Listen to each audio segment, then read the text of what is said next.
Okay, so I changed the control arms. Both of them need inner and outer tie rods. Got this ESP BAS light.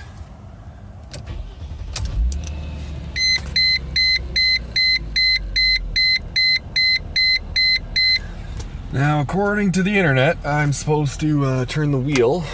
I'm supposed to turn it all the way to the left until lock, all the way to the right until lock, 3 times while holding the brake or some whatever.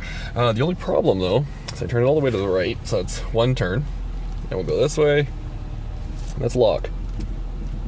Doesn't quite go another half. Okay, that's expected, that's normal.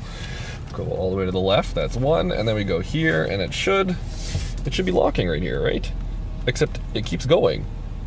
So I don't have a lock going to the left, and I'm not entirely sure why. So this is gonna be fun.